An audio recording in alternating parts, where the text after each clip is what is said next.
Florida lawmakers are once again pushing the Navy to move an aircraft carrier from Norfolk to Mayport.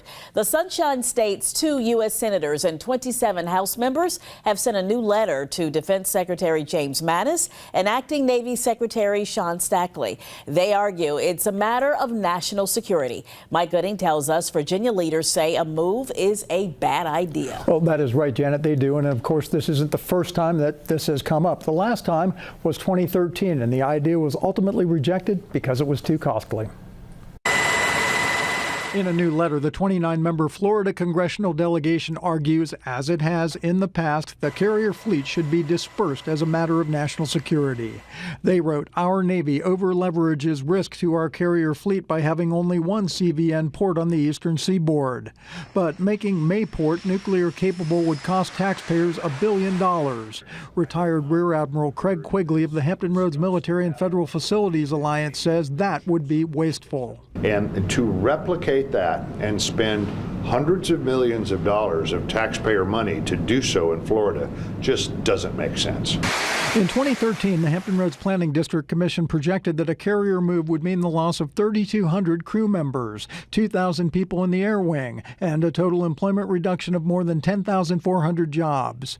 ODU estimates that would translate into a loss of gross product of $750 million, or 0.79% of the overall economic activity.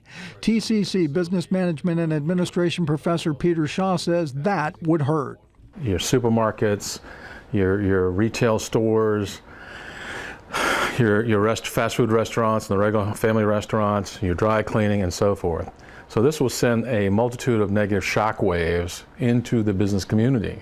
House Armed Services Sea Power Readiness Subcommittee Chairman Rob Whitman of Virginia's 1st District opposes a move. In a statement, he said, "I think it's inconceivable to consider spending almost $1 billion on replicating a capability that already exists in Norfolk."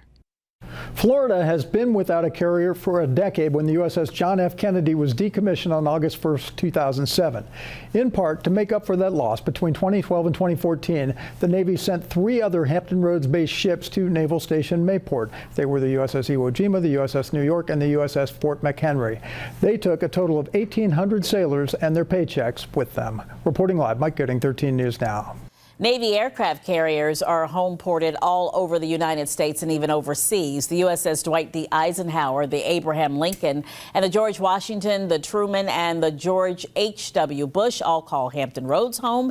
San Diego is home to the USS Carl Vinson and Theodore Roosevelt. The USS Nimitz and the John C. Stennis are based in Bremerton, Washington. And the USS Ronald Reagan is based on the other side of the world in Japan.